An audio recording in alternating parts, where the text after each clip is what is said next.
ਤੂੰ ਮੈਨੂੰ ਫੋਨ ਕੀਤਾ ਪੈਸੇ ਭੇਜ ਦੇ ਐਮੀ ਵਿਰਕ ਦੇ ਨਾਂ ਤੇ। ਹੁਣ ਜੇ ਐਮੀ ਵਿਰਕ ਵੀ ਬਾਈ ਸੁਣਦਾ ਵੀ ਹੋਊਗਾ, ਸਾਲੀ ਬਦਨਾਮੀ ਥੋੜੀ ਹੋਣੀ ਆ ਸੱਚੀ।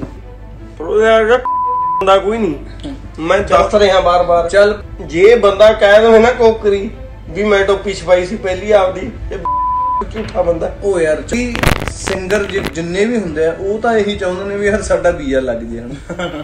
ਕਹਿੰਦੇ ਵੀ ਐਮੀ ਵਿਰਕ ਦੇ ਅਕਾਊਂਟ 'ਚ ਪੈਸੇ ਪਾ ਦੇ ਵੀ ਤੈਨੂੰ ਮੈਂ ਛੱਡਣਾ ਸੀ ਕੈਨੇਡਾ, ਪੰਗਾ ਪੈ ਗਿਆ ਇੱਥੇ 2015 ਚ।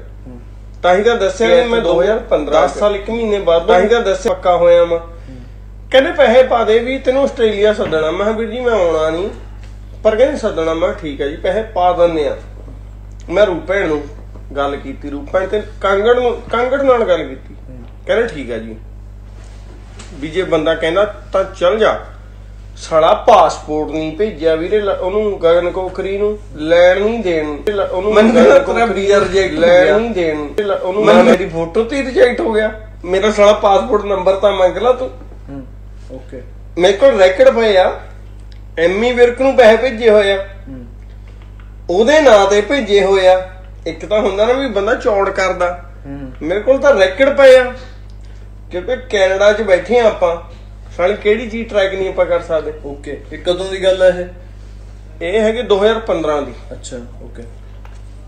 ਉਦੋਂ ਮੈਂ ਨਾ ਮਿੱਠੀ ਦੀਆਂ ਟੋਪੀਆਂ ਛਪਾ ਲਈਆਂ ਇੱਥੇ, ਕਿਉਂਕਿ ਵੀਰੇ ਇੱਥੇ ਮੈਨੂੰ ਬੰਦਾ ਲੱਭ ਗਿਆ ਜਿਹੜਾ ਲਿਖਦਾ ਸੀ ਇਹਨੂੰ ਤੇ ਹੈਪੀ ਰਾਏ ਕੋਟੀ ਬੰਦਾ ਜੇ ਆਪਾਂ ਨੂੰ ਦੇਖਦਾ ਹੋਵੇ ਬਾਈ ਨੂੰ, ਹਨਾ ਚਲੋ ਉਹ ਤਾਂ ਵਿਚਾਰਾ ਬੀਬਾ ਬੰਦਾ, ਪਰ ਜਿਹੜਾ ਹੈਗਾ ਗਗਨ ਕੋਕਰੀ ਉਹ ਬੰਦਾ ਲੁੱਚਾ। ਓਕੇ ਉਦੋਂ ਗੰਦਾ ਬੰਦਾ ਕੋਈ ਨਹੀਂ ਜ਼ਿੰਦਗੀ 'ਚ ਮੈਨੂੰ ਟੱਕਰਿਆ। ਸਾਲੇ ਨੂੰ ਇੰਨੀ ਸਪੋਰਟ ਕੀਤੀ ਆ, ਹੁਣ ਐ ਆਪਣੇ ਆਪ ਨੂੰ ਕਹਿੰਦਾ ਪਤਾ ਨਹੀਂ ਮੈਂ ਹਾਲੀਵੁੱਡ ਦਾ ਸਟਾਰ ਆ। ਉਹਦੇ ਵਰਗਾ ਕੁੱਤਾ ਬੰਦਾ ਕੋਈ ਨਹੀਂ। ਓਕੇ ਚੱਲ ਤੂੰ ਮੈਨੂੰ ਦੱਸਾਂ ਉਹਨੇ ਕੀ ਕਿਹਾ। ਮੈਨੂੰ ਫੋਨ ਆਇਆ, ਮੈਨੂੰ ਕਹਿੰਦਾ ਤੇਰਾ ਵੀਜ਼ਾ ਰਿਜੈਕਟ ਹੋ ਗਿਆ। ਮੈਂ ਠੀਕ ਆ ਵੀਰ ਜੀ ਹੋ ਗਿਆ ਹੋਊ, ਪਰ ਮੈਨੂੰ ਕਾਰਨ ਦੱਸੋ। ਕਹਿੰਦਾ ਕਿਉਂਕਿ ਤੂੰ ਹੈਗਾ ਕੈਨੇਡਾ ਦੇ ਵਿੱਚ ਵਰਕ ਪਰਮਿਟ ਤੇ। ਮੈਂ ਕਿਹਾ ਹਾਂਜੀ। ਮੈਂ ਤੁਹਾਨੂੰ ਦੱਸਿਆ ਸੀ ਮੈਂ ਵਰਕ ਪਰਮਿਟ ਤੇ ਆ। ਤੇ ਕਹਿੰਦਾ ਤਾਂ ਕਰਕੇ ਨਾ ਆਸਟ੍ਰੇਲੀਆ ਨੇ ਤੇਰਾ ਵੀਜ਼ਾ ਰਿਜੈਕਟ ਕਰਤਾ। ਮੈਂ ਠੀਕ ਆ। ਮੈਂ ਕੁਐਸਚਨ ਕੀਤਾ, ਮੈਂ ਕਿਹਾ ਵੀਰੇ ਮੈਨੂੰ ਇੱਕ ਕੁਐਸਚਨ ਦਾ ਆਨਸਰ ਦੇ ਦੇ। ਨਾ ਤਾਂ ਮੈਂ ਤੈਨੂੰ ਆਪਣਾ ਪਾਸਪੋਰਟ ਦਿੱਤਾ, ਨਾ ਤੈਨੂੰ ਪਾਸਪੋਰਟ ਨੰਬਰ ਦਿੱਤਾ। ਸਾਲਾ ਰਾਸ਼ਨ ਕਾਰਡ ਤੇ ਵੀਜ਼ਾ ਲੱਗ ਗਿਆ ਜਾਂ ਮੇਰੀ ਫੋਟੋ ਤੇ ਲੱਗ ਗਿਆ। ਓਕੇ ਹਜੇ ਆਪਾਂ ਵੀਰੇ ਭੇਜਿਆ ਹੀ ਨਹੀਂ ਉਹ ਕੁਛ। ਓਕੇ ਮੈਨੂੰ ਕਹਿੰਦਾ ਵੀ ਇੰਨੇ ਮੇਰੇ ਕੋਲ ਟ੍ਰਾਂਜੈਕਸ਼ਨ ਅੱਜ ਤੱਕ ਪਈ ਆ ਵੀ ਐਮੀ ਵਿਰਕ ਨੂੰ ਭੇਜੇ ਹੋਇਆ ਪੈਸੇ। ਸਾਰੀ ਦੁਨੀਆ ਦੇਖਦੀ ਹੋਊਗੀ ਐਮੀ ਵਿਰਕ ਨੂੰ ਭੇਜੀ ਹੋਈ ਟ੍ਰਾਂਜੈਕਸ਼ਨ ਮੇਰੇ ਕੋਲ ਪਈ ਆ। ਮੈਨੂੰ ਕਹਿੰਦਾ ਤੇਰੀ ਰਿਜੈਕਸ਼ਨ ਲੱਗ ਗਈ। ਮੈਂ ਰਿਜੈਕਸ਼ਨ ਕਾਹਤੋਂ ਲੱਗੀ? ਕਹਿੰਦਾ ਕਿਉਂਕਿ ਨਾ ਚੱਕਰ ਇਹ ਪੈ ਗਿਆ ਵੀ ਤੂੰ ਕੈਨੇਡਾ 'ਚ ਸੀਗਾ ਨਾ ਵਰਕ ਪਰਮਿਟ ਤੇ ਵਰਕ ਪਰਮਿਟ ਤੇ ਨਾ ਉਹ ਆਸਟ੍ਰੇਲੀਆ ਵਾਲੇ ਵੀਜ਼ਾ ਨਹੀਂ ਦਿੰਦੇ। ਮੈਂ ਠੀਕ ਆ। ਮੈਂ ਤੈਨੂੰ ਇਹ ਪਤਾ ਵੀ ਮੈਂ ਅਮਰੀਕਾ ਕਿੰਨੀ ਵਾਰ ਗਿਆ, ਉਹਨੂੰ ਪਤਾ ਨਹੀਂ ਸੀ। ਓਕੇ ਗਿਆ ਤਾਂ ਮੈਂ ਬਹੁਤ ਵਾਰੀ ਸੀ, ਪਰ ਮੈਂ ਅਮਰੀਕਾ ਵੀ ਜਾਇਆ ਆ। ਮੈਂ ਤੈਨੂੰ ਪਤਾ ਮੈਂ ਇੰਗਲੈਂਡ ਕਿੰਨੀ ਵਾਰ ਗਿਆ? ਕਹਿੰਦਾ ਨਹੀਂ। ਮੈਂ ਇੱਕ ਵਾਰੀ ਗਿਆ, ਪਰ ਮੈਂ 4 ਵਾਰ ਜਾ ਆਇਆ ਸੀ। ਮੈਂ ਤੂੰ ਮੈਨੂੰ ਐ ਕਿਹਾ, ਮੈਂ ਤੇਰੇ ਤੇ ਮੈਨੂੰ ਇੰਨਾ ਟਰਸਟ ਸੀ, ਤੂੰ ਮੈਨੂੰ ਫੋਨ ਕੀਤਾ ਪੈਸੇ ਭੇਜ ਦੇ ਐਮੀ ਵਿਰਕ ਦੇ ਨਾਂ ਤੇ। ਹੁਣ ਜੇ ਐਮੀ ਵਿਰਕ ਵੀ ਬਾਈ ਸੁਣਦਾ ਵੀ ਹੋਊਗਾ, ਸਾਲੀ ਬਦਨਾਮੀ ਥੋੜੀ ਹੋਣੀ ਆ ਸੱਚੀ। ਕਿਉਂਕਿ ਮੈਂ ਭੇਜੇ ਸੀ, ਕਿਉਂਕਿ ਉਹ ਟਾਈਮ ਚ ਮੇਰੇ $50,000 ਸੌਰੀ 50,000 ਰੁਪਇਆ ਵੀ ਨਾ ਵੱਡੀ ਰਕਮ ਹੁੰਦੀ ਸੀ। ਮੇਰੀ ਵੀ ਗੱਲ ਸੁਣਦਾ। ਹਾਂਜੀ ਮੈਨੂੰ ਪਤਾ ਸਾਰੇ ਆਉਣ ਦੋ ਕੀ ਹੋ ਸਕਦਾ ਵੀ ਐਮੀ ਦਾ ਨਾਮ ਵਰਤਿਆ ਗਿਆ ਹੋਵੇ। ਉਹਨੇ ਵਰਤਿਆ, ਮੈਂ ਬਾਈ ਨੂੰ ਗਲਤ ਥੋੜਾ ਨਾ ਕਹਿੰਦਾ ਵਾ, ਪਰ ਮੈਂ ਗਗਨ ਕੋਕਰੀ ਨੂੰ ਗਲਤ ਕਹਿੰਦਾ ਵਾ। ਇੱਕ ਮਿੰਟ ਯਾਰ ਮੈਂ ਪਾਸਪੋਰਟ ਨੰਬਰ ਨਹੀਂ ਦਿੱਤਾ, ਬੰਦਾ ਕਿਵੇਂ ਕਹਿ ਦੂ? ਜੇ ਤੈਨੂੰ ਪੈਸੇ ਚਾਹੀਦੇ ਆ, ਦੇਖੋ ਸ਼ੈਰੀ ਬਾਈ ਜੇ ਤੁਹਾਨੂੰ ਪੈਸੇ ਚਾਹੀਦੇ, ਜਿਵੇਂ ਹੁਣ ਮੈਨੂੰ ਪੈਸੇ ਚਾਹੀਦੇ, ਮੈਂ ਤੁਹਾਨੂੰ ਫੋਨ ਕਰੂੰ ਸ਼ੈਰੀ ਬਾਈ ਮੈਨੂੰ ਚਾਹੀਦਾ ਜੀ 20,000 ਰੁਪਇਆ ਇੰਡੀਆ ਦਾ, ਤੁਸੀਂ ਮੈਨੂੰ ਭੇਜ ਸਕਦੇ ਹੋ। ਤੁਸੀਂ ਕਹਿਣਾ ਵੀ ਜੇ ਮੇਰੇ ਕੋਲੇ ਹੈਗਾ ਤਾਂ ਮੈਂ ਭੇਜ ਦੂੰ, ਮੇਰੇ ਕੋਲੇ ਹੈਗੇ ਨਹੀਂ ਮੈਂ ਨਹੀਂ ਭੇਜ ਸਕਦਾ। ਹੁਣ ਮੈਂ ਤਾਂ ਕੈਨੇਡਾ ਛੱਡ ਕੇ ਜਾਣਾ ਸੀ 2015 ਜਦੋਂ ਮੈਂ ਛੱਡ ਕੇ ਗਿਆ। ਜਦੋਂ ਮਤਲਬ ਕਿਉਂਕਿ ਰਿਸਪੈਕਟ ਹੀ ਕੋਕਰੀ ਦੀ ਨਹੀਂ ਸੀ, ਪਰ ਉਹਦਾ ਕੋਈ ਨਹੀਂ। ਮੈਂ ਦੱਸ ਰਿਹਾ ਬਾਰ-ਬਾਰ। ਚੱਲ ਕੋਈ ਨਾ, ਇਹ ਤਾਂ ਮੈਂ ਤਾਂ ਸਟੇਟ ਆ ਸਭ ਨਾਲ। ਨਹੀਂ ਚੱਲ ਆਪਣਾ ਲੈਣ ਦੇਣ ਕੱਖੀ ਨਹੀਂ। ਚੱਲ ਕੋਈ ਨਾ ਛੋਟੇ ਵੀਰੇ, ਇਹਦਾ ਪਤਾ ਕੀ ਹੈ, ਇਹ ਤਾਂ ਇੰਡਸਟਰੀ ਸਾਲੀ। ਮੈਂ ਤਾਂ ਆਪ ਵੀਰੇ ਫਸ ਗਿਆ ਵੀ ਇਹ ਇੰਡਸਟਰੀ ਸਾਲੀ।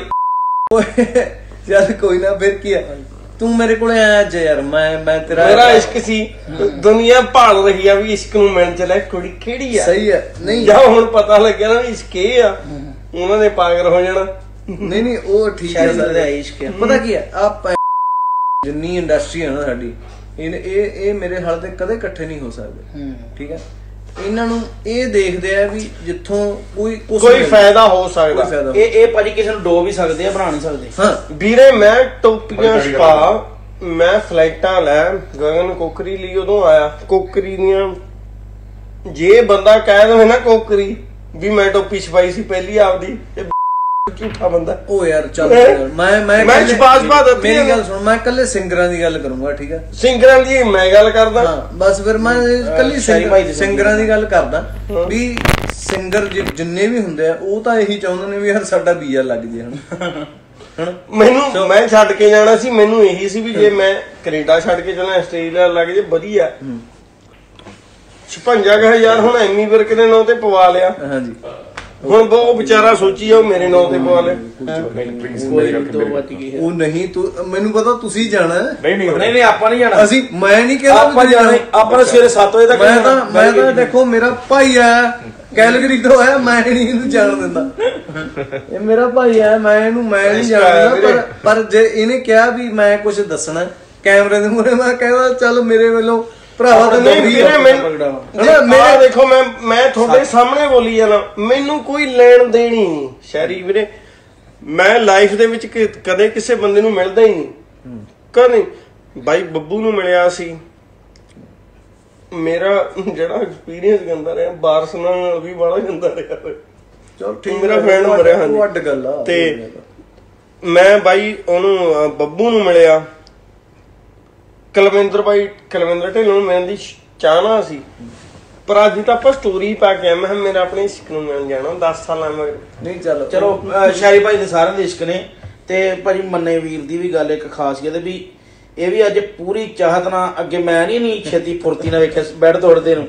ਅੱਜ ਦੇ ਬੈੱਡ ਤੋਂ ਉੱਠ ਕੇ ਮੰਨਾ ਵੀਰ ਕਹਿੰਦਾ ਨਹੀਂ ਮੈਂ ਅਸਲ ਟਾਈਮ ਹੋਇਆ ਸ਼ਾਇਰੀ ਭਾਈ ਦਾ ਮੈਸੇਜ ਆ ਗਿਆ। ਉਹ ਨਹੀਂ ਯਾਰ ਮੈਂ ਨਾ 8 ਵਜੇ ਸੁੱਤਾ। ਮੈਂ ਇੱਕ ਗੱਲ ਕਹਿਣੀ ਚਾਹੁੰਦਾ, ਮੈਂ ਆਪਣਾ ਪਤਾ ਕੀ ਇੱਧਰ ਲਾਈਵ ਚੱਲੀ ਜਾਂਦਾ। ਮੇਰਾ ਵੀ ਲਾਈਵ ਹੀ ਚੱਲੀ। ਮੈਂ ਚਾਹੁੰਦਾ ਸੀਗਾ ਵੀ ਯਾਰ ਪਤਾ ਕੀ ਹੈ, ਮੈਂ ਜਿਨ੍ਹਾਂ ਵਾਸਤੇ ਮੈਂ ਚਿਕਨ ਬਣਾਇਆ, ਮੈਂ ਇਹਨਾਂ ਵਾਸਤੇ ਇੱਕ ਵੈਜੀਟੇਬਲ ਸਬਜ਼ੀ ਬਣਾਈ, ਮਸ਼ਰੂਮ ਮਟਰ। ਮੈਂ ਕਿਹਾ ਵੀ ਕੋਈ ਇੱਕ ਅੱਧਾ ਬੰਦਾ ਆਇਆ ਨਾ ਹੋਵੇ ਜਿਹੜਾ ਕਹਿ ਦੇਵੇ ਵੀ ਭਾਈ ਇਸ ਤਾਂ ਵੈਜੀਟੇਰੀਅਨ ਹਨਾ। ਸੋ ਇਹ ਬੰਦਾ ਜਿਹੜਾ ਇਹ ਸਾਲਾ ਜਮਈ ਇਹ ਕਹਿੰਦਾ ਵੀ ਮੈਨੂੰ ਬੱਕਰਾ ਖਵਾਓ। ਮੈਂ ਤਾਂ ਕਹਿੰਦਾ ਜਿਹੜੀ ਕੱਟੇ ਦੀ ਸੀਰੀਅਲ ਦੀ ਗੱਲ ਹੀ ਨਾ, ਮੈਂ ਕੱਟਾ ਹੀ ਆਉਣ ਦੀਏ। ਤੇ ਆਹ ਬਾਈ ਜੀ ਹੋ ਰਹੀ ਨੇ ਜਿਹੜੇ ਕਹਿੰਦੇ ਨੇ ਵੀ ਸਾਨੂੰ ਇਹ ਵੈਜ, ਬਾਈ ਤੁਸੀਂ ਵੈਜ ਖਾਓਗੇ ਕਿ? ਹਾਂਜੀ ਵੈਜ ਖਾਣਾ। ਪਰ ਅਸਲ ਪਰ ਜੇ ਨੌਨ ਵੈਜ ਪਤਾ ਕੀ ਜਿਹੜਾ ਪਿਆਉਂਦਾ ਨੂੰ ਆਉਣ ਦਿੱਤਾ ਨਹੀਂ। ਅਸਲ ਚ ਇਹ ਕਹਿੰਦੇ ਕਿ ਚੱਲ ਤੁਸੀਂ ਵੈਜ ਬਣਾਇਆ, ਚੱਲ ਅਸੀਂ ਖਾ ਲਾਂਗੇ। ਪਰ ਅਸਲ ਦੇ ਵਿੱਚ ਇਹ ਸਾਰੇ ਬੰਦੇ ਹੈਗੇ ਨੇ ਖਾਣ ਪੀਣ ਵਾਲੇ। ਇੱਕ ਆ ਜਿਹੜਾ ਵਿਚਾਰਾ ਇੱਕ ਕਰਿਓ। ਪਰ ਮੇਰੇ ਵੀਰ ਇਦਾਂ ਕਰੋ, ਮੈਨੂੰ ਬਿਠਾ ਦਿਓ ਇੱਥੇ, ਕਿਉਂਕਿ ਇਹਨੂੰ 2 ਘੰਟੇ ਹੋ ਗਏ ਖੜੇ ਨੂੰ। ਜਿੰਨਾ ਇਹ ਖੜਾ ਨਹੀਂ ਅੱਜ ਤੱਕ ਬੁੱਢੀ ਨਹੀਂ ਖੜਦੀ ਉੱਥੇ। ਸੋ ਮਿੱਤਰੋ ਆਪਾਂ ਬੇਇੱਜ਼ਤੀ ਵੀ ਠੋਕ ਕੇ ਕੀਤੀ ਉਹਨਾਂ ਨੇ। ਨਹੀਂ ਚੱਲ ਮੇਰੀ ਗੱਲ ਸੁਣੋ। ਜੋ ਵੀ ਇਹਦਾ ਕੋਈ ਐਕਸਪੀਰੀਅੰਸ ਸੀਗਾ, ਜੋ ਵੀ ਇਹਦਾ ਗੁੱਸਾ ਸੀ, ਗਿਲਾ ਸੀ, ਇਹਨੇ ਕੱਢਤਾ, ਕੋਈ ਚੱਕਰ ਨਹੀਂ। ਮੇਰੇ ਲਈ ਸਾਰੇ ਹੀ ਇੱਕ ਬਰਾਬਰ ਨੇ, ਕੋਈ ਚੱਕਰ ਨਹੀਂ। ਸੋ ਸਾਨੂੰ ਕੋਈ ਗੁੱਸਾ ਗਿਲਾ ਨਹੀਂ ਹੈਗਾ, ਠੀਕ ਹੈ ਨਾ। ਕਿਉਂਕਿ ਦੱਸਾਂ ਸ਼ਹਿਰੀ ਵੀਰੇ ਜਿੰਨੇ ਵੀ, ਚਲੋ ਤੁਹਾਡੇ ਤਾਂ ਫੈਨ ਬਹੁਤ ਨੇ, ਮੇਰੇ ਫੈਨ ਬਹੁਤ ਘੱਟ ਨੇ। ਪਰ ਸੇਮ ਤੁਹਾਡੇ ਵਰਗੇ ਆ ਵਿਚਾਰੇ ਚਾਹ ਇੰਨਾ, ਕਿਉਂਕਿ ਆਪਾਂ ਹੈਗੇ ਪਿੰਡਾਂ ਤੋਂ ਜੁੜੇ, ਗੋਹਾ ਚੱਕਣੇ ਵਾਲੇ ਬੰਦੇ ਆਪਾਂ।